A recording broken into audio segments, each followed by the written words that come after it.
Breathe. Breathe. Breathe. Just breathe. Breathe. Breathe. Just breathe. Breathe. Breathe. Breathe. Just breathe.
What's going on, guys?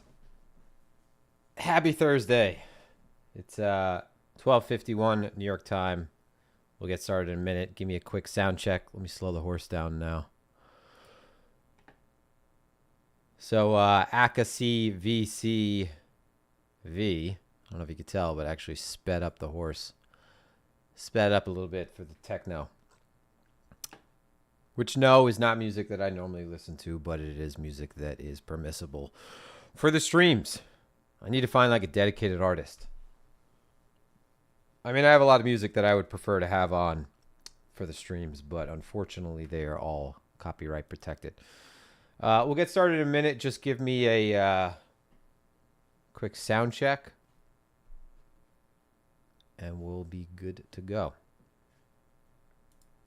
Hopefully you guys are doing well.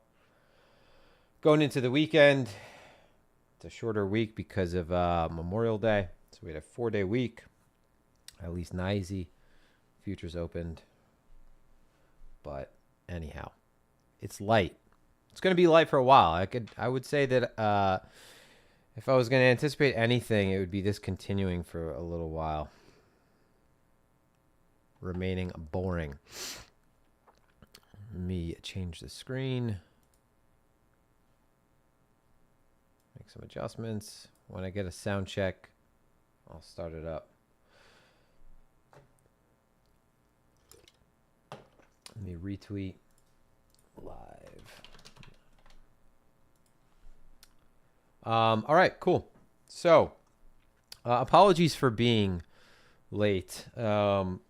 I said I had some unexpected guests. They were expected, but their stay was unexpected in terms of duration. So my my wife's friend is a pretty well-known interior designer. She did our house over a year ago, and she came by today with a bunch of photographers and flower people, and they took over the house and they took pictures, and I guess those are going on her social media and whatnot. But I thought they were going to be here for like 15, 20 minutes. Not that big of a deal because obviously I was in my office, but, you know, she's a friend of ours, and she's knocking on my office asking if she can move certain things. And my wife is actually out riding horses, so I was the only one home, and yeah, I didn't want to hop on a stream while they were still here in the event that they came in and needed something. So I was busy entertaining guests. But apologies for being late. I haven't streamed in, I think, over a week now. It's the summer. I hope you guys are. I mean, it's not technically the summer yet. We are a couple weeks away from the summer, 3 weeks away from the summer. But for all intents and purposes, as I said, you know, the whole concept of sell May and go away, it isn't necessarily about price dropping as much as it is about volume dropping. So I've said this ad nauseum to this point. May is over. It's the 1st of June. Do I think that anything major changes in the near future? No. I think that actually what makes sense to me is that volume and interest continues to wane, continues to drop, and things begin to pick up again after August. And if you've been following me for some time, you know that this has been something that I've been consistently sort of harping on. Before we get started, yes, please hit the like button. Please hit the subscribe button. I know, you know, I'm not on a lot. You know, some people stream 4 days a week, 5 days a week. I can't say that right now I have an excuse not to, besides the fact that I'm just kind of enjoying my life away from the desk a lot more than I had been previously. You know, my daughter's born. It's basically vacation months for me. I'm going on vacation in a week from now. I will stream from vacation. We just rent a summer house on the beach. But yeah, I've been taking time off. So please subscribe. Please hit the like button. But I understand if you don't do either because I am not on consistently enough either way. I promise that will change. But I've said this many times before. I don't know. I can't just stream for the sake of it, right? I mean, if nothing's happening, I find it hard to talk about shit that is quite obvious and that people have been repeating consistently enough to where me just adding to it and not really adding anything new to it, because there is nothing new to add to it, is just a waste of everybody's time. But I think enough time has passed to where we could touch back and catch up rather, and go over some things. Because I don't want to spend too much time away because this market can change on a dime. Anyway, before we get into it, as a reminder, none of what I say is financial advice. This is strictly for entertainment purposes only. I am not a financial advisor. I don't really care too much for financial advisors, to be honest. I think we're in a day and age where you have the potential to do your own research, quote unquote, in a better way than anyone has ever been able to do in history, right? You have access to really sophisticated tools. You have access to a broad range of data that, again, was not public until obviously, you know, the advent of the internet, or rather in ways that it is now. But as a reminder, I'm not a financial advisor. I'm not your financial advisor. When I talk about trades, when I talk about my thoughts on the market, that's all they are. They belong to me, right? This is the lens that I look at the market through. So I don't want you to take anything that I say and immediately go, you know, open positions. Again, I'm not on a lot, and I change positioning quite quickly. So I could change my position and do a complete 180 pivot on something that I say yesterday and completely change my mind today, right? And completely change my positioning. And I do this quite often, and I think this is something that is one of my strong suits. You'll hear Druck talk about this as well. You know, strong opinions loosely held. He'll say something, but then he'll always say as a caveat, you know, he's willing to change his mind and completely back new positioning in a week's time. So that's the same with me, and I'm not on enough to update you guys, so I don't want you to take any positions based on what I say. I'm just, again, offering my opinions. As a reminder, this stream is brought to you by my good friends at Bybit. you're required to KYC now if you're interested in trading at Bybit. There are still plenty of incentives, plenty of bonuses, up to $30,000 in bonuses, depending on how much you deposit. In my opinion, it's my favorite exchange. Compared to all the exchanges, again, exchanges I can't trade on as well. But I think that Bybit, it is going in the right direction. I think that it's kind of stayed out of the crosshairs in ways that it should. Obviously, there's plenty of other good exchanges out there as well. But Bybit, the links below, you have to KYC now. So it is what it is. This is the direction that the market is going in. There's other links below as well, right? If you're looking for an exchange where you don't want to KYC, like I've said, worked with Phemex for a long time. Don't think that there's anything wrong with that platform. Again, they allow you to sign up without KYCing. There's still up to a $7,000 bonus, and Phemex is listing a token by the end of this year. So I don't really know anything about the token. All I know is that exchange tokens tend to do really well. So I will probably buy the token and buy as much as I can of it, just because I think that exchange tokens tend to do well. I think that if you look at all exchanges that have listed a token, you've at least got like a 3x out of them. Again, past performance is not indicative of future results, but that is something to keep in mind. So the links are below for all of those. And yeah, let's get it started. Let me turn off this radio voice that pops up when I stream. And I think it pops up for everybody, honestly. It's like this thing where when you're live and you're streaming, you start fucking enunciating everything a certain way. And honestly, I can't stand to hear myself talk like this. Okay. So, as I said, got some catching up to do. Although I think since the last time we streamed, not a whole lot has happened. I've continued to say, hey, sell May and go away. Again, I don't think that that's going to mean like, oh, you're going to be better off because Bitcoin's going to be back down at 15K or back down at 18K or just any number in particular. I just think that it's not the time to, it's basically just a saying that means step away, enjoy your life. And that's really it, right? Because the summer months are light. I don't think the summer months are even really, you could say like, all right, get your reps in, right? Experience is experience. If you're a newer trader, it's good to see everything. It's good to see everything. That's right. But it's one thing to observe and be able to pick up on these changes in the market. And again, if you're a shorter term trader, if you're an intraday trader, if you're a trader, anything below a position trader, you're focusing on things like this, right? Market microstructure, how the market behaves during certain sessions, how the market behaves during certain times of the day, and then seasonality and how the market behaves in the summer versus the fall. These are all things that you hopefully add to your book of knowledge, right? But it doesn't mean that you have to sit at the desk and continue to click away. As far as I'm concerned, yeah, I'm going to say things during the stream like there's nothing really worth trading. For me, there's nothing really worth trading. I'm spending more time focused on legacy markets. And even then, I'm not even trading much. I mean, the last thing that I did was buy those NVIDIA calls into earnings, which ended up 11xing. But I just think that you have to know how to spend your energy, and especially because trading is such an energy intensive thing, when you have periods where you can step away, and maybe even if it's still related to trading, devote yourself to something that's a little bit more productive, whether it's, looking at your stats, it's, back testing certain setups. I don't really care too much for back testing, whether it's studying, learning more about markets in some other way besides actually taking trades.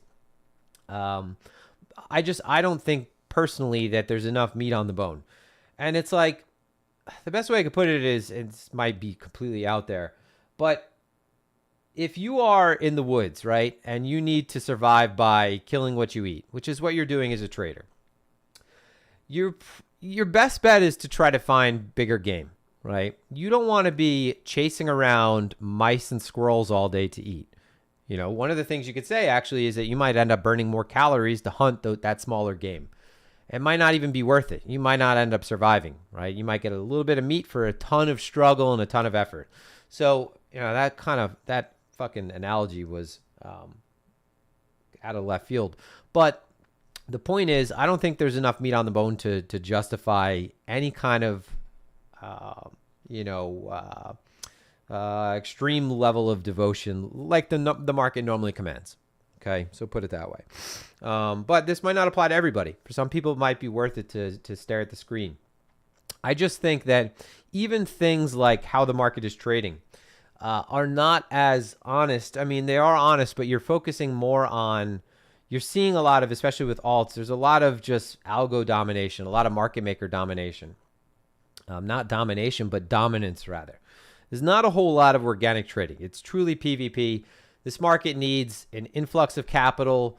Credit needs to open up again. It's really just, we're trading amongst ourselves if we're trading still. Okay, there's definitely is. If you look at just market breadth, if you look at how the market has changed, even when BTC has gone up relative to alts, things are benefiting at the expense of others. So the market is always, yes, it's a zero-sum game, it's a negative-sum game, it's a positive-sum game in the long run, depending on how you look at it. But it's truly PvP right now, all right? I'm not going to go into the whole philosophy behind that, but again, what I can stress is there's times to learn and devote your energy to the market. I just think that this might be one of those times where you balance out your life, right? Because trust me, there are going to be periods where the market completely sucks your attention, sucks your energy, and it's going to leave you dry for the most part. So if your intent is to make it as a trader, those times are going to come. Hopefully you're able to sort of carpe that diem and make as much money as possible, but it's going to be at a cost, right? So the times when it's worth it to step away and the market is telling you to step away, I just think it's something that you should pay heed to. Anyway, I'm going to talk about BTC, briefly talk about ETH, because I think we're going to be talking about the same thing with both of those. I don't think there's any kind of idiosyncratic flows that we're looking at where ETH is in a much better position than BTC or BTC is in a much better position than ETH. I'm not really going to talk about alts. There's pops here and there. I think that the AI is a more interesting conversation. The artificial intelligence bubble. So how I'm playing it, I'll briefly touch on that, where I think we are with that. And it's not like there's a whole lot. I'm not going to get into any kind of detail with that. I just broadly speaking, or just to summarize it, I think that overall, that the AI bubble hasn't really even started yet, right? So, there are some beneficiaries of it in terms of large caps like NVIDIA, right? Palantir, Microsoft, Apple. We're basically looking at the S&P 500 right here. And if you look at those three, right? If we look at Microsoft, it is, a nut hair off of the all-time high. If you look at Apple, did Apple just make a new all-time high? No, Apple is a rat's testicles hair off the all-time high. NVIDIA is in price discovery above the prior all-time high. So new all-time high for NVIDIA off of that earnings, 30% overnight, which is absolutely fucking nuts. But we're basically looking at what carries the indices, right? But the S&P is a market cap weighted index, or most indexes are rather, and they are an example of survivorship because what doesn't do well gets pulled out of it anyway. But even though these are trading really well and are reflecting that shift in the zeitgeist and what is to come with respect to AI, and they're pricing that into a degree, I don't think we've even seen anything that is really bubble-like across the board, right? Market breadth as a whole, if we look at the S&P, again, like I just named three names that make up a majority of the weighting of the S&P and of the NASDAQ. But the market as a whole, so market breadth, all this in terms of smaller caps, in terms of mid caps, in terms of IPOs, there's nothing new coming to market that is, coming to market on the premise of being something AI related, or at least there's not a whole lot of attention that we normally see in a bubble, in the middle of a bubble, or even towards the end of a bubble.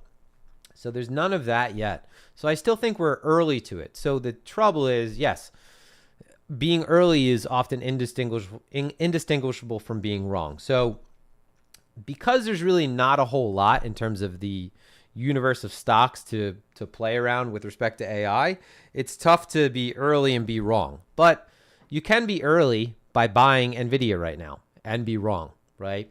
Does NVIDIA continue on upward from here? It's entirely possible, right? Is NVIDIA maybe a sign that that kind of anticipation of a massive change coming from AI, is that a sign of a top, right? Or is this the beginning of that? That's possible as well. So do we get some kind of larger pullback? I don't know these answers, all right? But what I do know is that there's no, beyond these, right? So beyond Microsoft, beyond NVIDIA, beyond Apple, there's really nothing, right? I mean, I have a watch list. So I have an AI watch list. So if you guys want to go ahead and screenshot this, go ahead. Some of the ones that I'm more interested in are, let me go back to it. Did I save it? Please tell me I saved it. Here we go. Are the lower portion of this watch list under Bing. So BBAI, SOUN. Listen, I don't have positions in these yet. I don't know if I'm going to have positions in them in the near future. Some of these are small caps. Some of these are mid caps. Palantir is obviously much bigger. But I've gone ahead and start to put a couple summaries on these charts just so I know what I'm looking at. But I'm starting to do the research. Now, this is primarily a group of people or people that tune into the streams that are interested in crypto.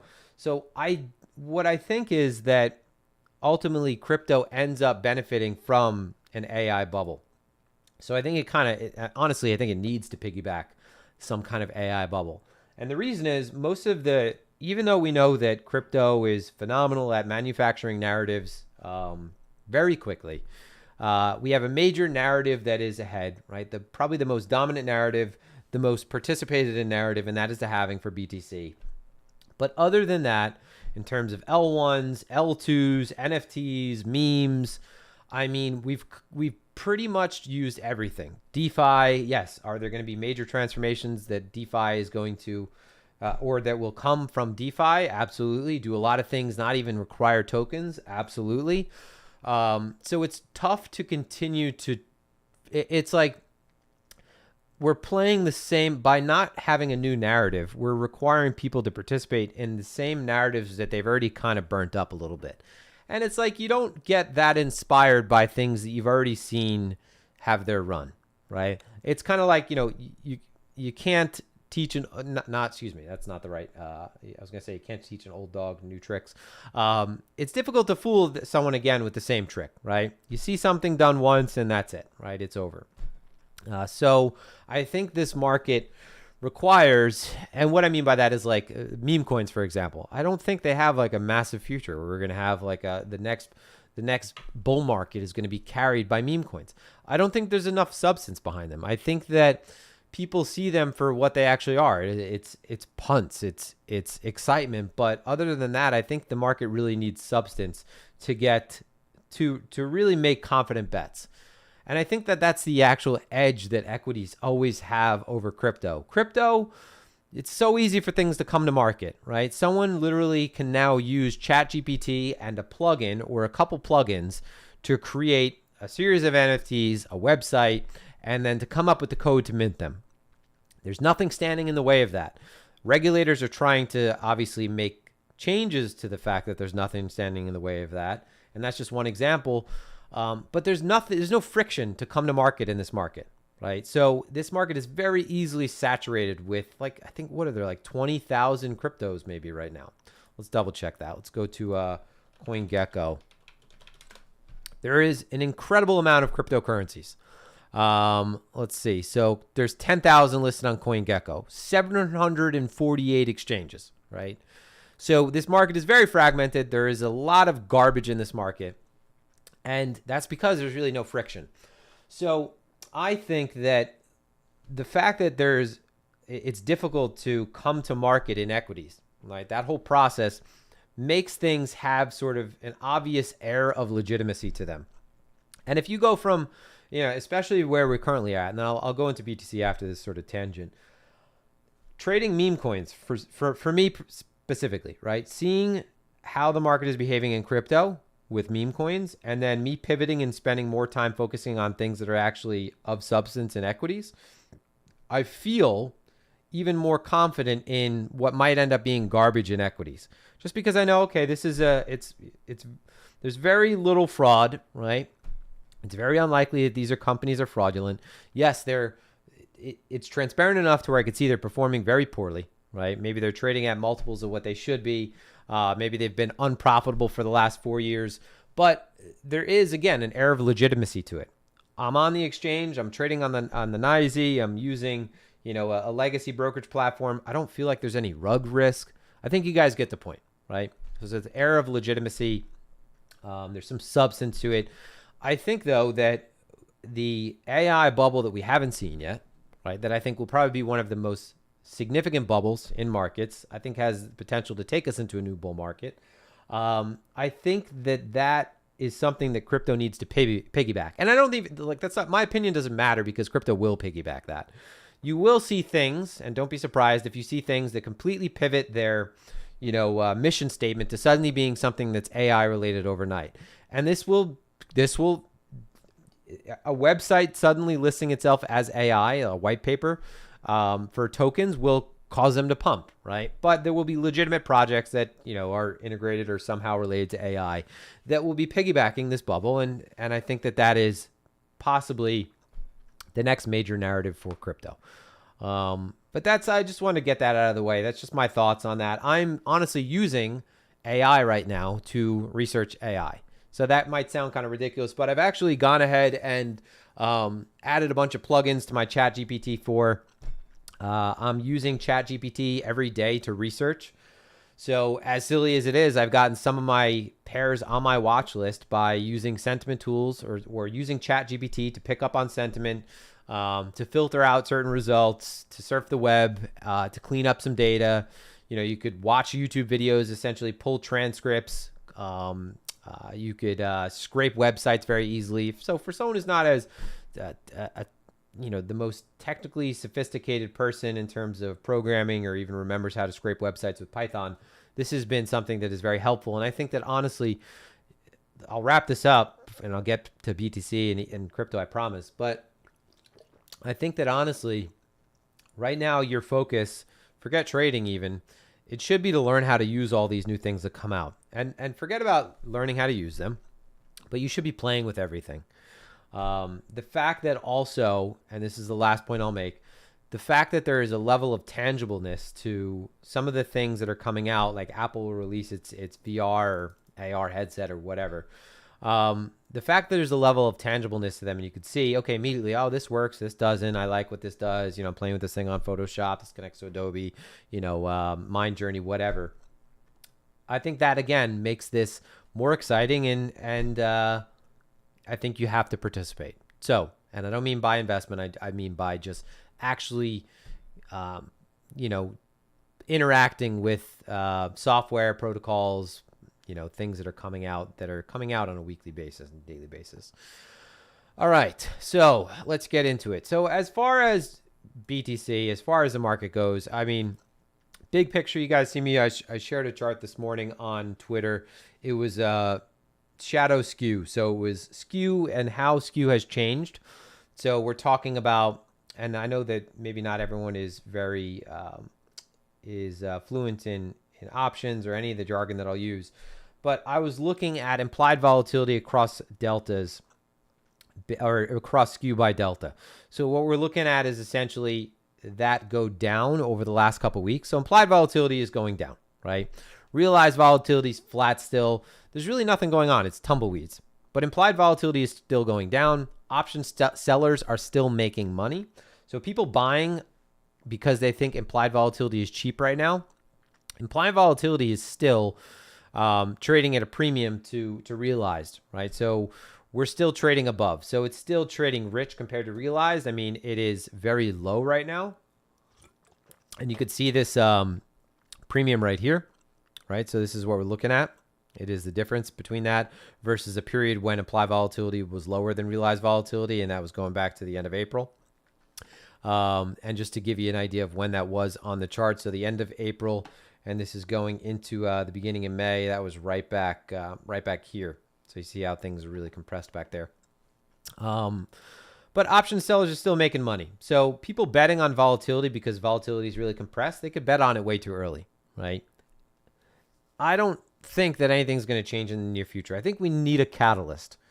So, same thing kind of is taking place in legacy. If you look at the VIX, it's at 15 today. We're trading at 15 or 16, and it's about to make yearly lows.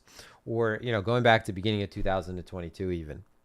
So I don't think, again, like I said in the beginning of the stream, I don't think that anything really changes unless there's a catalyst. Like there's no real reason for any major change.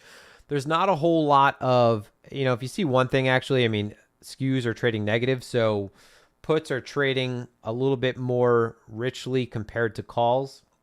So people are buying puts a little bit more. But it's also because you have people selling calls as well, right? So, normally I'll look at skew, and if it's extreme, it's kind of it's a sentiment indicator. Maybe if it's really negative, where, typically that's when you see futures trading close to backwardation, funding negative, you're adding this, and it's just kind of more of a sign that people are buying insurance, betting on downside. Again, more fear in the market than anything else.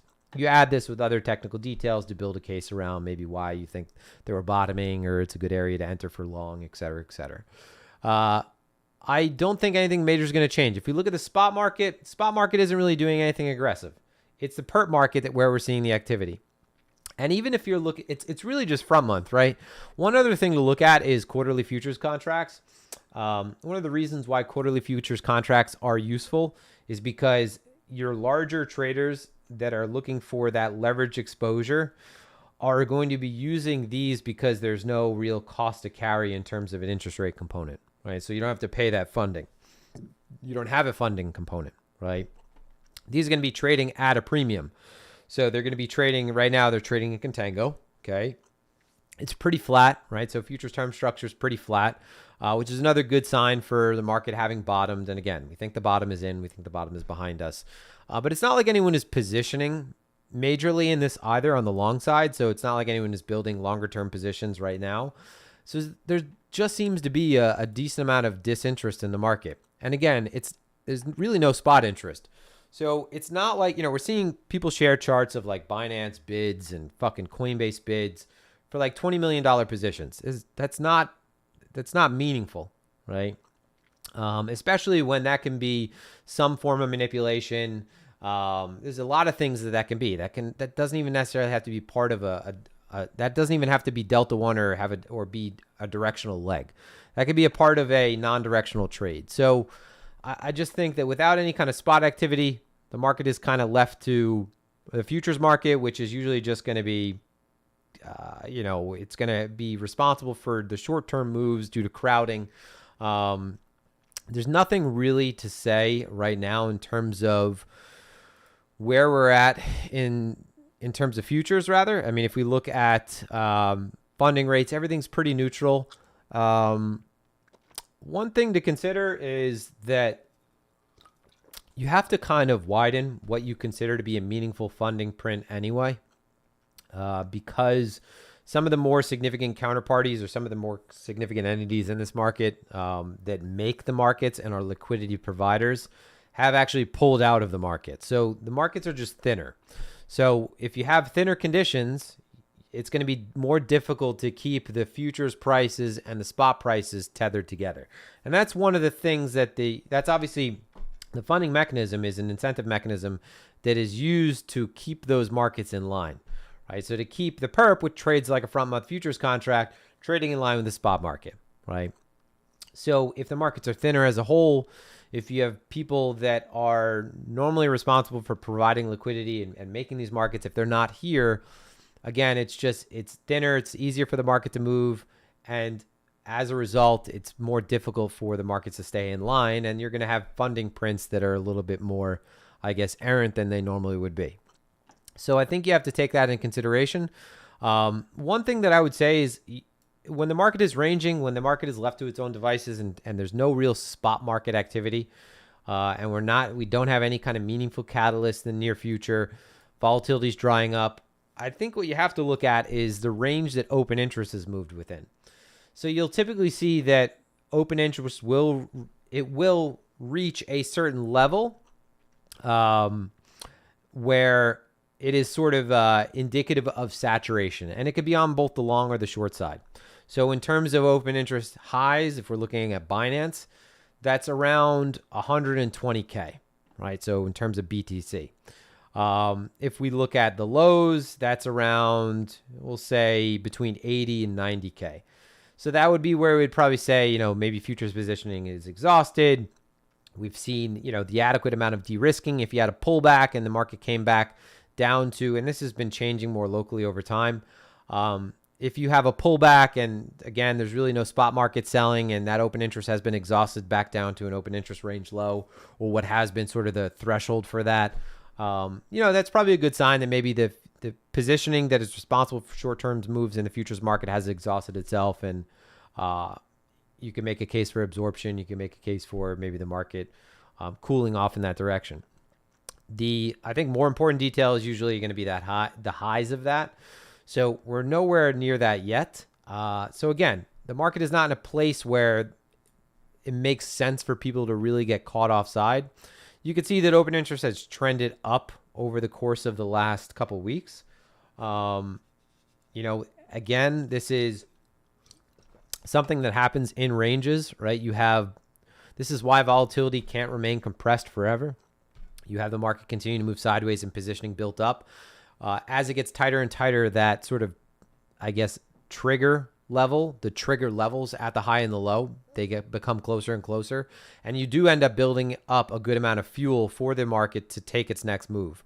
But who knows where that is, right? Who knows how much longer we're going to move sideways before that happens. But that is happening. Like as the market moves sideways, you do have people that have been betting perpetually and saying, okay, I think that this is a good area to hedge or a good area to sell. And then you have people that think this is a great area to add and have just been slowly adding to this over time. And meanwhile, the market hasn't gone anywhere. So through an extreme, you're really going to test one side of the market, right? Whether it's longs or shorts, whether we break the highs and we squeeze any kind of hedges or shorts that have built up, or we finally break, 26 meaningfully and we squeeze any longs that have built up. And they're definitely there. In terms of like the highs of open interest, 118, 120, I think what you want to focus on is when the market has moved towards a range extreme, whether it's the low or the high, hasn't broken it. Again, there's no real follow through in the spot market and we're at that level, right? So, we've done that at the high. We've done that more locally at the low. Previously we've done that at extremes within the structure. So I think that's something that you want to focus on because again, I think it just represents sort of saturation, and without the spot market getting behind these moves, there is a time component to that positioning, right? Because again, longs will be paying to keep positions open. If leverage is building in the system, the pain points become closer or the pain points just become more relevant. And the market only has to go so far when it's in a range to put one side seriously offsides. So right now, I think that in terms of market structure, again, in terms of open interest, it's not like there's any kind of major warning signs that are flashing red. We are slowly building up. Again, like I said, over the last 3 weeks, I think that, it's a good case to be made for both sides getting active equally. I'm not going to say like, oh, shorts are just crowding right now or it's all longs.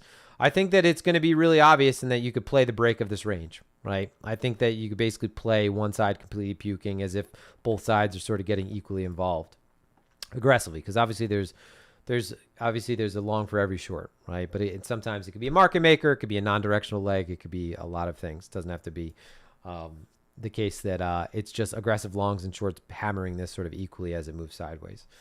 In terms of market structure on the high time frame, just to give you an idea of where we are, again, I'm not going to continue to beat this. It's a dead horse at this point, but there was a reason why I said that this was a good area to take profit. This was a good area to sort of pull back because it is the most significant level on the chart. So if we look at it, and this is looking at on the weekly structure, these summer lows, if we look at it on the daily, I think that there's a meaningful amount of activity and interaction at this micro range low with where we've interacted and sort of bounced off so far. I think more locally, if we look at this from a weekly standpoint and just box this out. One sec. Move that. You can see where, don't want to do that. One sec. Where we found support consistently over the last month, over the last weeks. It looks like it's beginning to transition down. I mean, here is that weekly high. There's that weekly low. We spent a significant amount of time ranging between there, developing value between there. I mean, if we look at just that week, whoops, I'll make this naked again. If we look at just that week and we put on, this is what I wanted to put on, profile, and then we just box that out, you can see we're migrating lower from where we have most of that value developed. If we put on a larger profile, you're going to see that that line I have in the chart coincides with the POC. So I'm going to go over that in a second.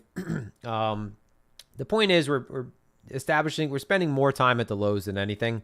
And it's not like when we're doing that, it looks like that there is a ton of shorts crowding at this low and getting trapped.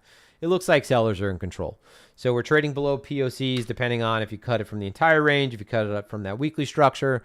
If we look at that weekly structure now, we're sort of retesting that from the underside. So, you had a throwback, took these highs, trading back within that range. This line across that you're looking at, that is an anchored VWAP. So I think anchored VWAPs are really useful when things change, right? So anchored VWAPs, when I use them. All right, so if it's legacy, maybe it's a macro news release. Maybe it is, more specifically with crude, maybe it's a change to supply or with regard to OPEC. If it's crypto, it's a break in market structure. Maybe it's macro related now. But this VWAP is specifically anchored from the break through this range. So when we were able to break outside of this multi-month, almost a year-long structure, that is the first very significant move through there. So basically what we're looking at is where volume averaged, okay? This is where risk is really concentrated. So basically, where did most people do business?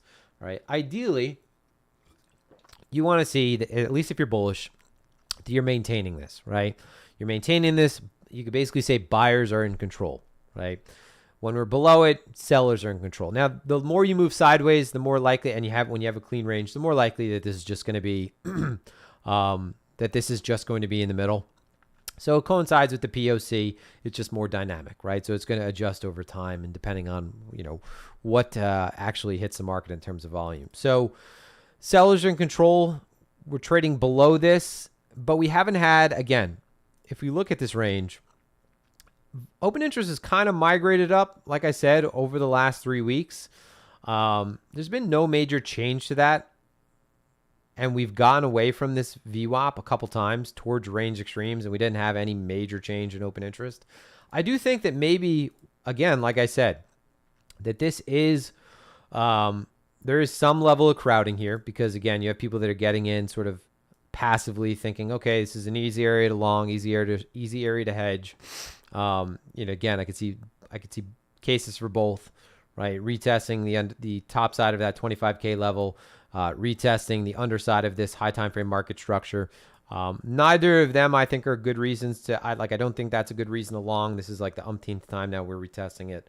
I do think that if I'm going to insert my bias, I think we pull back further.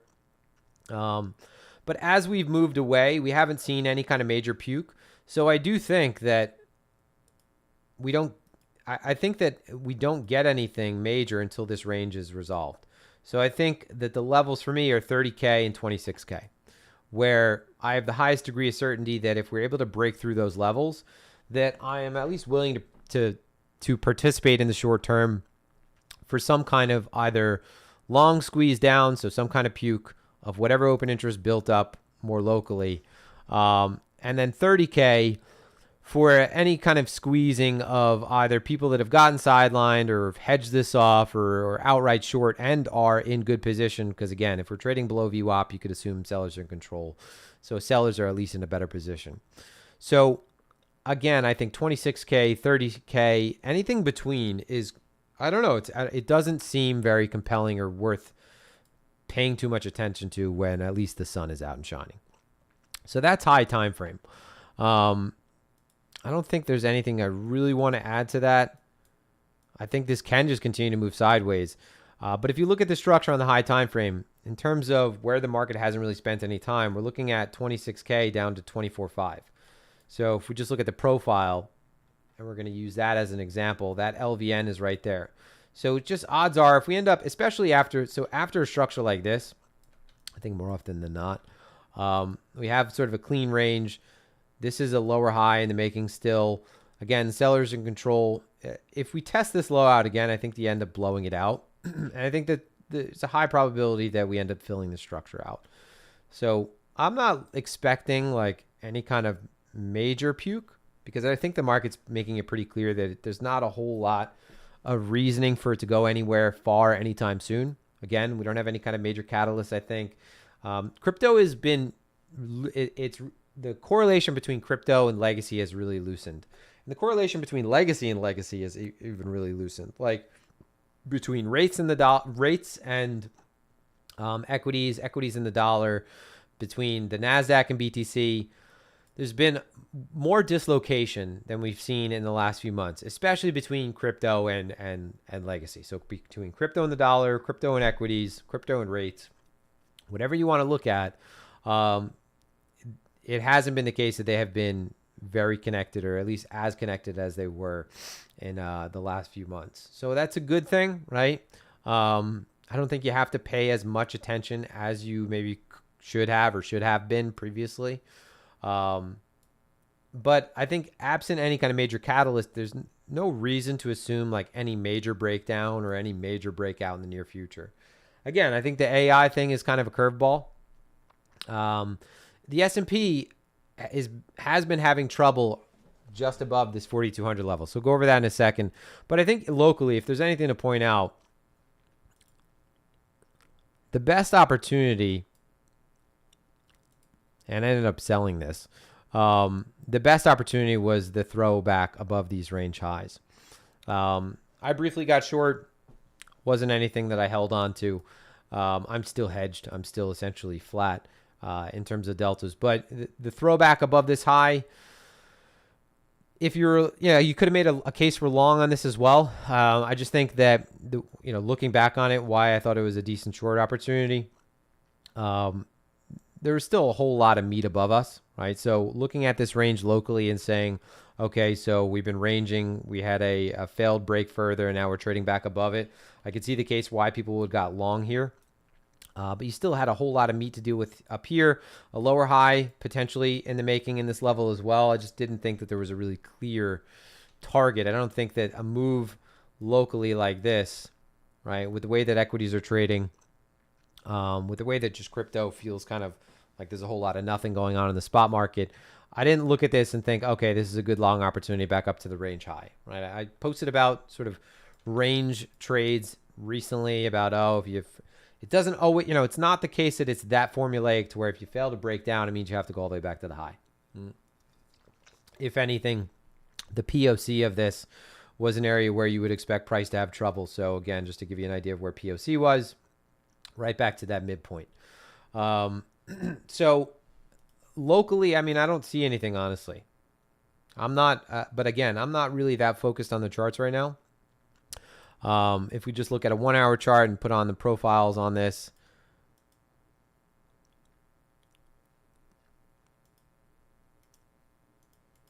let me just get rid of that. We're back within this composite. So we're back within that composite between 27.6 and 26. I think that honestly, the way this is trading right now, I think that we probably just migrate back down to these lows. So migrate back down to 26. I think that that's where, again, it's been support to this point, but I don't know. I'm anticipating that we end up filling out down to 25. So at least down to 25 too. And then we'll play it by ear from there. I don't want to expect too much. I don't want to expect much more from that. I guess now, because of the way the market has traded around 28.2. So if now we're able to sort of rebase above this multi-week composite. So let me get this box off so it's a little easier to see. If we're able to trade back above something like 28, so trading constructively back above 28, then I could see a case for sort of filling this area out between 28 and 28.6.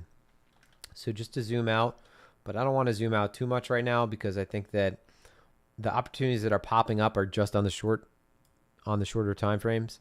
But really just you have that naked POC up there. You have a little bit of a gap, not a whole lot of value established between 28s and 28.6. And that would be back if we're able to trade back constructively above 28 and sort of this local composite, because this is sort of a failed move upward, trading back within that composite. It kind of makes sense that we're going to revisit that low. I think we get more from that. But again, I mean, if we're not going to get any kind of spot follow through, this market can continue and I would expect it to continue to just trade and chop sideways. So I don't even want to say like I think we're going to get 26 breaking down and then retest 25, because the market isn't really doing a whole lot that, like, I don't know, gives permission for that line of thinking.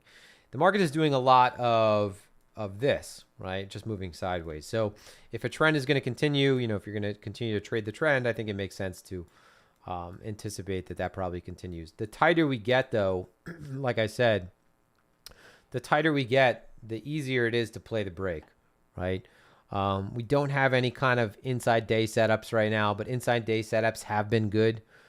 So inside day setups back to prior day highs, prior day lows. But right now, again, back within sort of this little range, trading back under that weekly level. It's just a series of lower lows and lower highs in the making. Nothing really standing out. Again, like I said, I just think this market needs a catalyst. And ETH is basically the same story. I mean, high time frame ETH going back to summer 2021, going back to 2022 in terms of pivotal levels. Trading back below this high still, so back within that high time frame range, going back to June 2022. And if BTC has nothing going for it right now, there's no real reason to get aggressive with BTC. I don't think that ETH is going to stand out. I don't think that ETH has any kind of reason to put any kind of change in that BTC doesn't share. I think that we're just in a place where the market is lackluster. Or as Novogratz said, lackadaisical and listless, lazy, whatever you want to call it.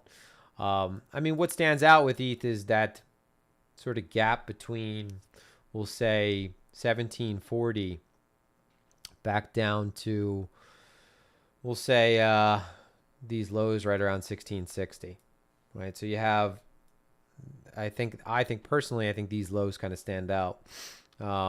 And if you have this kind of pattern continuing where we have this ranging move upward and failure and reacceptance back within the range, I think it makes sense to anticipate that trend continues locally, and that these lows become a target and we fill this out.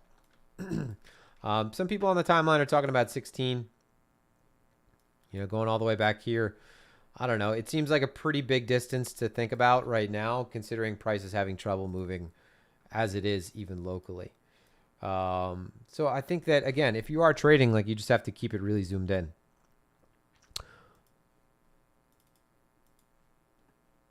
As far as the S&P goes, and again, this is not as important because I don't think that as far as low time frames go, as far as intraday, intraweek, it's not really that meaningful. BTC and NASDAQ, it's like, the correlation is there, but it's not something that and it's, again, because we've had a good amount of larger counterparties leave the market that were enforcing that correlation. It's not something that you really have to worry too much about. But I do think that, so this 4,200 level, so today we're opening up, trading within yesterday's range. We're now trading back within Tuesday's range. But we haven't put any kind of meaningful structure above 42. And you can see what 42 is. I mean, I haven't streamed a lot recently, but I've said this level now for God knows how long, 4,200, 4,200, 4,200. Us building substantial structure above that level. So to give you an idea, I mean, if we look at this locally, what that would mean, this is more of what we're talking about in terms of building a base, building significant structure, and a platform to move off of. I mean, the last couple of weeks, you could see how the market has been moving and how price action has been shaping up. And now, mind you, everything's drying up. VIX is trading under 17. It's trading 15 today, like I said, or in the 15s. 42 is still a level that we're, we're seeing sellers at that level. We're seeing buyer responsiveness on that level after we had this spike up as going back last week. So we had a strong move above 42. Market comes back, retests that level. You get a really strong response there. But now dropping about the level, and you still see, you saw the last couple of days that sellers are really offering this level again, right? And there's a good amount of people that don't think that anything's going to change in the near future, and sort of see 42 as being, maybe being the high over the summer, right? Obviously, that can change, but I don't think you could say off of these little moves up, right, like today. We saw how much it was offered. There was a footprint shared yesterday or the day prior by Macro Tactical showing it. There's just a ton of business being done around this level. CTAs are obviously long. If we look at the NASDAQ, if we look at tech, it's trading up, right? So they're trend followers. They're going to be adding to that. Probably a good amount of convexity built in because of that. But I don't see like the risk on signal from equities, right? I see a few things moving, right? Which again, a few things moving. It is the way it is, right? That's how the S&P moves. It's how the NASDAQ has always been. It's been, a couple pairs that have been doing most of the work. Apple, Amazon, Google, Microsoft, and Apple now. Microsoft, Apple, NVIDIA. But in terms of just establishing structure, we don't have anything above it yet. Like so far above 42, we have a couple solid closes, more than a couple, but we don't have any kind of structure built above there yet. We haven't based out. I think what you need is something along the lines of not just this thin movement throughout the day that ends up retracing, but I think you need something along the lines of this, right? Couple weeks activity built up above 42, whether that's 42, 42.50, and then we're able to take that level, trade above, and auction higher, and you see that again, buyers are still aggressive because you don't really see that. You see that there's a very aggressive seller above 42.40. If you look at the NASDAQ, that 42.500 level, not 42.500, excuse me, that 14.550 level there was a fucking massive seller there. So there's a good amount of offering being done. And listen, if you look at this, it's not hard to look at this and say like, shit, this has been a really strong year so far. There's not a whole lot of reasoning for the market to change over the summer. Whether they pause or they don't hike the next meeting, I think the dominant line of thinking now is that they're going to skip a hike. Yellen right now sort of at odds with Powell in terms of her actions. So I think they might have to actually skip a hike to not fuck up the treasury market, but I don't know. We'll see. I don't think this stuff is as relevant for BTC as it was a couple months ago. That's just my thinking right now. I don't think the dollar is as relevant as it was to BTC a couple months ago. Again, if we see Microsoft and Apple making new all-time highs and basing out, those are responsible for most of the lifting. So the NQ is already in a bull market technically by all measures. The ES is still just having trouble at that 42 level. If we're basing out above 42, we've built structure above 42. We have something that's like this. You have more of constructive activity up here besides sort of one day above, one day below. If we're above 42 and we're holding it, then I think my tune will change, possibly for the summer. Maybe you get more active into June. But I just think that if it doesn't happen in the next week or two, it's not happening until September at least, or the end of August, September.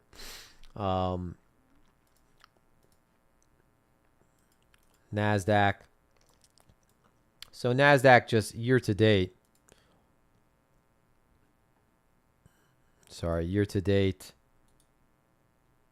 What are we up? 32%. That's amazing so far, right? But you have Apple, you have Microsoft, you have NVIDIA doing a ton of lifting, which makes sense. And listen, someone said something yesterday like, oh, if you took out those pairs, I forgot, I think I tagged it or responded to it. Oh, if you took out those pairs, the S&P would be down 2%. It's like, well, fucking yeah, obviously, but that's how the S&P works. It's the same thing as saying like, oh, if the S&P didn't take out losers, it would be down only. Well, that's, again, it's a market cap weighted index. it's going to be that way, right? It's a survivorship index. That's what an index is in markets, obviously. So that is one of the reasons why long-term markets have positive drift, right? So long-term, it makes sense to be long biased. As far as the NQ goes, I mean, from a market structure standpoint, the next major level, if we're looking at this on the monthly, if we're looking at this on the weekly, I think the next major level is 14.8 and above, right? I mean, there's not a whole lot going on here. All right. We're finally retaking a high going back to last year. The market's been kind of up only mode. I don't want to call the top on this by any means. So I think that there's a good amount of back and forth that we could see between 14 and 15, honestly.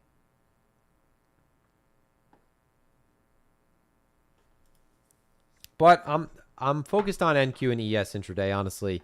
And with the correlation being somewhat weakened now, it's not something I really look at too much on the high time frame, other than getting my levels, and once they're on my chart, there's really no need to look at this chart over and over again.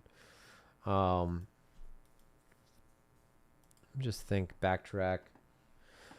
So I talked about AI earlier. I don't think there's any new developments in this market.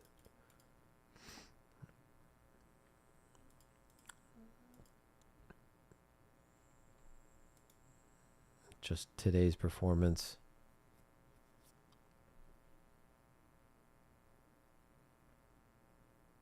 Gold back up.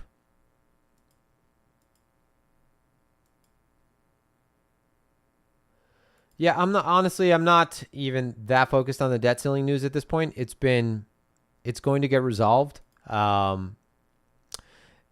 get there was a point last week or 2 weeks ago where I thought, well, what happens if that line of thinking is this is the time where it doesn't, and it's not all show and games, or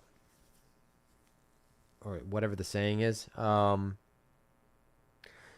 think it gets resolved. I think it's clear it's going to get resolved. I don't know the exact details or how they're going to break it down, how things are going to change with regard to spending or any of that. That's not my area of competence at all. It's not something that I even want to give an opinion on. I think that the markets are pricing that in, honestly. I think the markets are pricing in the Fed pulling off, the debt ceiling being resolved. And like I said earlier, I think the markets are pricing in some kind of AI bubble or some kind of shift based on AI. So you have to keep this in mind, right? Because if any of those details change, that's where the market can get caught offside. So yes, if there was no resolution to the debt ceiling, if turns out there's some kind of major fraud by NVIDIA or some complete fuck up, something with Apple, if Apple's headset turns out to be a flop, even though people will just buy Apple and every new product by Apple religiously. If the Fed continues to hike or hikes even more aggressively, if there's any changes with regard to that. But I don't know. I think, I honestly think that Q4 is going to be a good quarter for crypto. I think that there's no real reason to be turbo bearish moving forward. Obviously, I think you could safely say the majority of the hikes are behind us now. So the Fed has tightened more than it ever has in history, and that is going to only decrease now with time. And about the recession, whether we have one, whether we don't, whether we're in one, whether we're not. Again, that's not an area I really want to give too much of an opinion on. I could see both sides. Markets are really weird lately. That's all I'll say.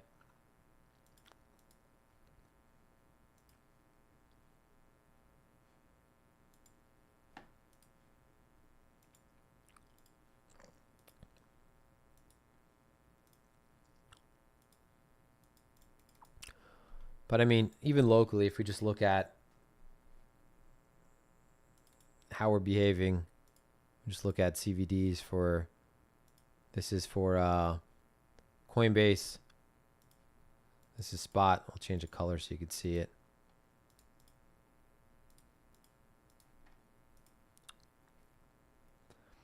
compared to futures activity in black and looking at spot CVD, there's really no interest, honestly. And if we add Binance, completely different story.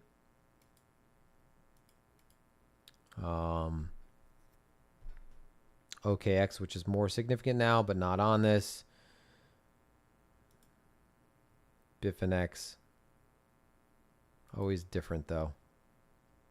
I think I'm more interested in just focusing on burgers, on Coinbase, and Binance because it's leading by activity. So there's really nothing that stands out. I don't want to look at CVD even that high up on the time frame. But if you look at it locally,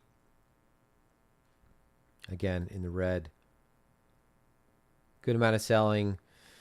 There are bids that are getting sold into, yes, but I don't think that means anything. They could easily just be providing and then completely dump that positioning. It's not really significant positioning to begin with. Spot volumes are drying up. These are all things, again, that you would want to see as the market bottoms out.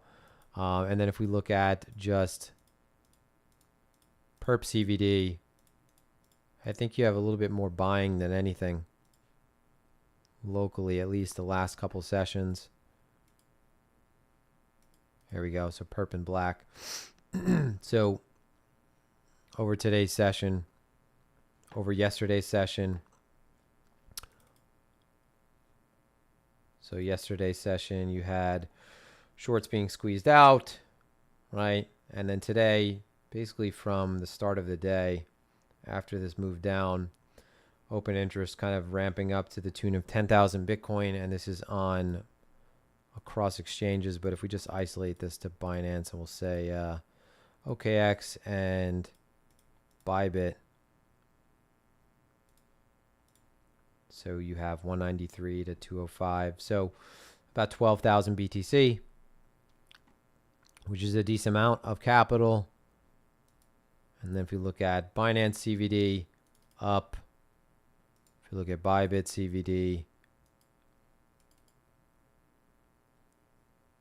drifting up and up during those moves. And then OKX, which is a little bit of an anomaly sometimes. Funding is different on OKX. Contracts are different on OKX. But you could see just in terms of where open interest is ramping up. I don't know, I think it's safe to say that, like I said, I think we're going to move down more. I don't think shorts are at any kind of major risk if they're positioned from higher.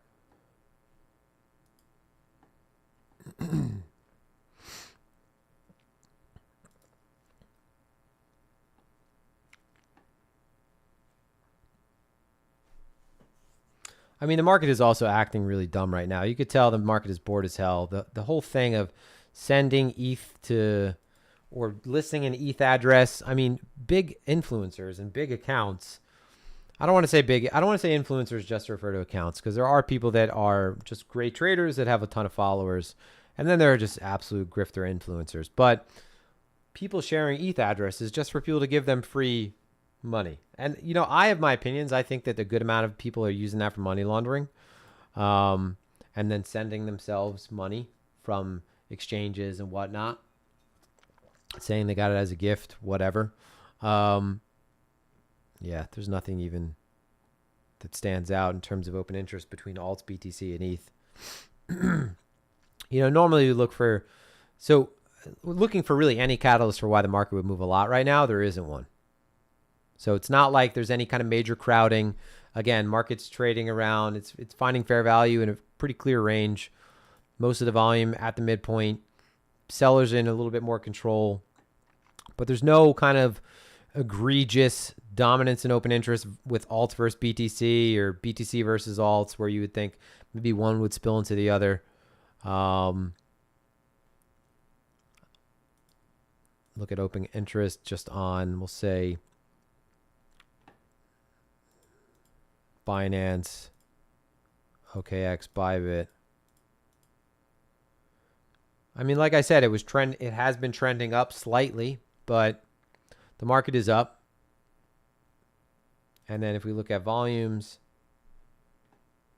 volumes are just going down. I mean, it makes sense. It's the summer, like I said. Just on a pretty steady decline. So, hopefully this stream has inspired you to take some time off to do something else besides focus on the market. I think that we have a spike lower ahead of us. I don't know where that ends up, but I think that it's reasonable to focus on 24.5, 25. I mean, if we're looking at like a little bit of resemblance between this structure and this structure, we spent more time ranging up here. So there's a good case to be made for more positioning building up, at least. But it's nothing that really stands out too much. This was more time spent at the highs, followed by swift moves down. This is more time spent at the lows. So I don't want to write off the fact that maybe this could trade higher. But I would first need to see that we're, again, able to retake 28. And if I just make this chart naked now, even take off that VWAP, and we look at this from a weekly standpoint. And listen, I think people share pretty stale levels quite often. I think that and that's why people need to step outside, is because they share the same levels that we've traded through multiple times, and that positioning is just stale. So any kind of like intra-range level, I think, just becomes, as the market moves sideways more and more, the extremes become more significant. I mean, that's usually always the case. That's where you see participation pick up. But when the market is moving sideways, the levels that are within the structure just become far less relevant. We're obviously going to be, as we build up positioning within the range, those levels are going to be more local to any kind of concentration of positioning. You really need the market to move out of this area completely to get excited about anything. So like I said, 28 is interesting. I mean, if we retake 28 from a market structure standpoint, that kind of means something. But like I said, I'm trying to stress that it kind of doesn't, because it doesn't really change the big picture. And there's not a whole lot of positioning that seems to have built up either way to say, like, for example, in this move down, we've seen, 3K BTC added on Binance, right? So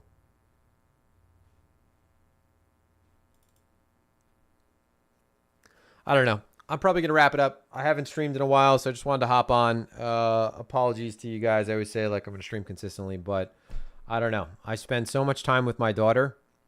I actually have to figure that out, because when it comes time to being busy again, I genuinely enjoy spending all my time with her. First time dad, and it's more amazing than anyone ever has described. And I couldn't articulate it properly myself. But again, with the market being this way, it's so much easier to just not give a shit. So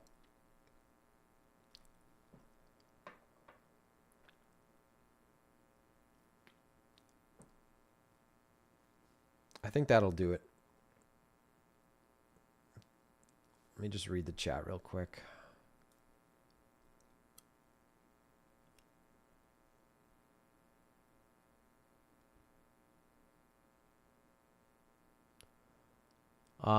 So do you think decorrelation of BTC to SPX from tech stocks pumping? I mean, I don't know. I just think if there were desks that were active and counterparties that were active in this market that were enforcing correlations and sort of enforcing that tech trade, they have left pretty vocally. So I think there's less people to enforce that correlation, which is one of the reasons why it happens. And I think this market's just been kind of left to its own devices, and it's pretty dead. So I don't know if I could describe it any better. It's pretty dead. Things are pretty dead around here. But I think one of the important points that comes from that is, like I was saying earlier, like, there's no real reason to assume a massive change. Even, people talk about being bullish or bearish in either direction without a catalyst. But I would say more relevant to your question, because things like tech stocks are moving up, there's no real reason to think like, oh, Bitcoin is left in the dust, ETH is left in the dust, crypto's done, because it's not following these. I don't think that that's the case at all. I think that that's just, I think that there's not enough interest in both directions. So for people that picked up spot and bought the lows, for example, I don't think they feel really compelled to sell up here, right? I mean, like for example, I hedged off a good amount of BTC publicly, right? Multiple times, talked about it, chopped myself up a few times, but still, my average price was around 30,003. So, is there a big difference though? Like if for example, like I picked up spot before this puke. So I was picking up spot, at 19K, at 20K. Didn't see that coming, right? Ended up buying more at the lows, hedged a couple times, but I can't really see me personally, right? So again, not financial advice. I don't see a real reason to like really offload any spot. Because I don't know, could the market move sideways within a much larger range? Yeah, but I don't know how good I am going to be at getting back in at the exact bottom of any kind of larger pullback. So based on the way the market is behaving right now, just big picture and how I'm always trying to keep somewhat of a longer term view on BTC and crypto without getting too sort of jaded about things. I do think that this is all one large area that will be, and I don't want to say it'll be a rounding error for Bitcoin because I don't think we're going to get exponential growth from here. But I do think that whether you buy at 26, 25, or 20, I don't think it makes that much of a difference if BTC is at 80K, right? So I don't want to fuck around with that positioning. And I think that a lot of people sort of share that sentiment and don't feel, the market has basically had everything thrown at it. I think the one thing that we're kind of waiting on is some kind of further attempt at Binance by regulators. That there's always a possibility of a black swan, but I think that those left tail events are just so low probability that for what the market has taken already on the chin, it has done a good job. I mean, we've endured a fuck ton of negativity and we're trading at, we're establishing fair value between, whether you want to talk about between 20K and 30K, or you want to talk about between 25K and 30K, it's doing a good job. Honestly, I think it's doing a good job. So I don't want to mess around too much.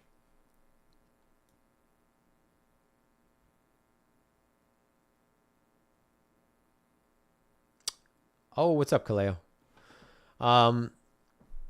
So why August for getting more? I just, I don't know. I think there's a degree of symmetry in markets. I don't think that anything based on activity in the market right now is indicating that we're going to get any kind of major changes.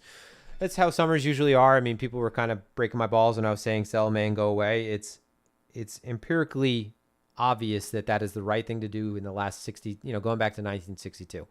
And if we were going to remain very correlated to legacy, then I think that crypto is going to adopt some of those behaviors and seasonality, or some of the behavior that is seen, or seasonality that's seen.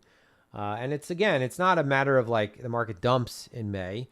Towards May into September, there ends up being pretty shitty returns.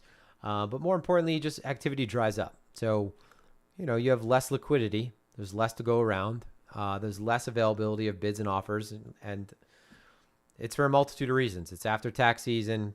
People haven't gotten money back yet. They've just paid taxes. It's summer months. It's as silly and memey as Wall Street goes to the Hamptons. It's all of that. So I always say sell in May and go away until Labor Day.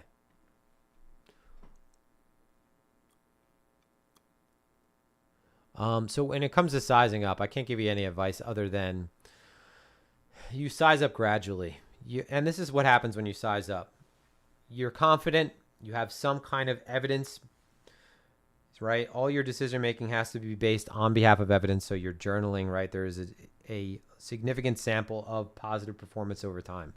And then you think, okay, I'm doing well. I know what my sort of A+ setups are, or I just know that I have, as a discretionary trader, I have that it's verifiable that I am ready to take the next step. And then what always happens is you always end up sizing up a little too much.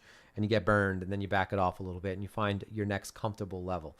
And there's honestly, of course, there are quants that are scientific about how they size and, position sizing down to Kelly and how they adapt over time based on performance and portfolio size. But for me, I've winged that pretty much. I haven't winged. When I say winged, I mean like I've always journaled, right? So I've always been able to objectively see performance. But when it comes to sizing, I always just increased it a little bit. Always was a little bit too much, and then pulled back, and then found that new comfortable medium, and grown that way over time. So I think you personally find that though, right? But my point is, I think everyone kind of sizes a little bit too much, gets bitten, and then pulls it back a notch and finds their sort of comfortable growth rate.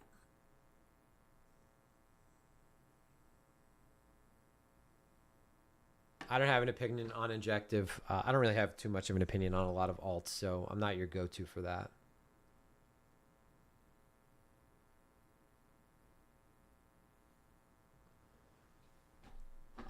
Yeah, listen, XO is great. I think, listen, I've always used flow in my trading, but I've always also just been a generalist.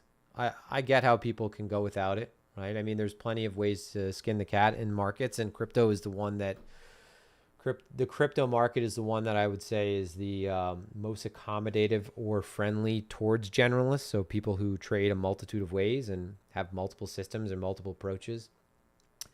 But yeah, I think XO is a great platform, a great product. At the end of the day, like, yeah, I do think that most people would benefit from having some kind of understanding of flow, and whether that's more broadly, like understanding the futures market, the options market, understanding, things as silly as term structure, whether contango or backwardation, and what that indicates in terms of sentiment, all the way down to the more granular when it comes to looking at footprint charts and CVD. I think that I think that price action traders can benefit from, like, there's how do I put this? There are things that price action traders just take for granted and assume, right? About like wicks and candle bodies and shit like that. And a candle is 4 data points. And I think that it's always better to have an understanding of where activity took place in the market versus the fact that the market has just been somewhere. So that, before, so not for a history lesson, but TPO charts, when they came out in the 80s, the boxes on TPO charts were understood as volume. So because the market was somewhere during the day, 30-minute period, because it traded through an area, it was considered that volume was done there. And volume wasn't reconciled till the end of the day. So as I said in the beginning of the stream, like, we have access as retail traders to a host of tools that are extremely sophisticated and that were not available over a decade ago. And it's only improving. So at your disposal, you have access to really granular information. So in the 80s, a profile was just where the market was. Okay, the market was here for a certain period throughout the day, so we're going to say that people transacted there. But we know, like, when we look at up-to-date information now, that there are places where the market trades through where nobody trades, where there are gaps, where spreads blow out, where there are complete pockets, right, when there's liquidations. This is actually how TradingView assumes liquidations took place, because TradingView doesn't have level 2 data. It just has tick data.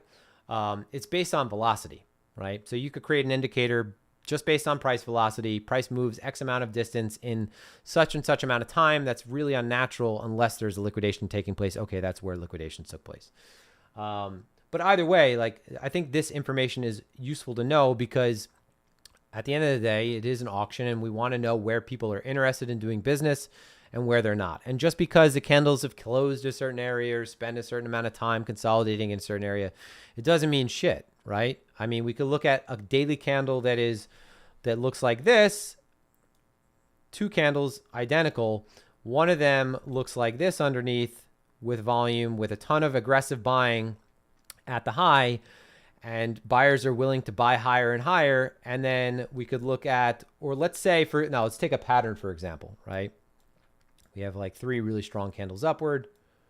And at face value, we look at these on a price action chart and we say, okay, that's a strong pattern, whatever it's called. A TA guy would know this. 3 soldiers or who knows, 3 fucking candles, right? Price action alone, that's one thing. If you're looking at flow and you see a profile chart, whether footprint or delta, and you see a footprint that looks like this, where you got a ton of buying on the right side up at the high, that's a good sign, right? Because buyers are still aggressively lifting the offer. And then if you have a good amount of volume also at the bid, as the market is moving up and it's remaining bid, that's a good sign as well, because if the market is willing to take it on the chin as it moves up, it's just a sign, again, that higher prices, they're willing to do business and the market is accepting those prices. Versus if we're looking at a structure like this and we see that maybe, for example, as the market has transitioned higher, we've gone from, let me draw it more like a footprint chart. As we've transitioned higher, we've gone from very aggressive buying at the high to, okay, now there's actually a little bit less activity up here. It's thin. More of the activity is at the center. Okay, actually now we're getting sellers stepping in over here. The buying that did come in up here, we immediately lost. Now we're trading at this point. And buyers are starting to get trapped at highs rather than close towards highs. And you're seeing that overall, as price is transitioning higher, buyers are less aggressive towards the highs, right? Sellers are getting more involved. And when the sellers do get involved and they do hit the bid, the market responds and backs off, right? Market makers are not willing to quote. Passive buyers are not willing to provide, right? There's a host of things we're talking about that, again, you wouldn't really know unless you are looking at a footprint. But for your swing traders, position traders, higher time frame traders, it's not as relevant, that granular information, because it's obviously it's really atomized, it's noisy. And honestly, if you are a high time frame trader, significant shifts in just high time frame market structure, you are changing. When you change high time frame market structure, you're inviting every kind of trader to get involved, versus intraday shit, which is like your scalpers can trade, your intraday traders can get involved, but not every mega whale swing trader can get involved at an intraday structure. So when you do have high time frame changes in market structure, like daily closes through a level, strong weekly moves through a level, strong daily moves, strong 4-hour moves, when you have that, you do send a signal to everybody that can trade that something is changing. And if the market does then just spend a certain amount of time in a new level, it is a sign that, again, it is being accepted. And you don't need to know on a 1-minute chart that it was bid or that there was an aggressive buyer, because that small information gets kind of swept up in the bigger picture. And the fact that it's just able to be present at a new price point, so it's able to remain bid above 30K, right? If it's able to remain bid above 30K, right, for example, now, and we're closing through that level, that's a good sign, because we haven't been able to do that for the last month. And there's no real reason to second guess that, because we know certain things like, okay, the market was rejected meaningfully last time. It's unlikely that that's going to happen a second time around if we're now able to trade through and above that level. So again, these are useful tools, but I think it's more important to know how the market moves to begin with, right? Because there's multiple ways you could pick up on this information. Anyway.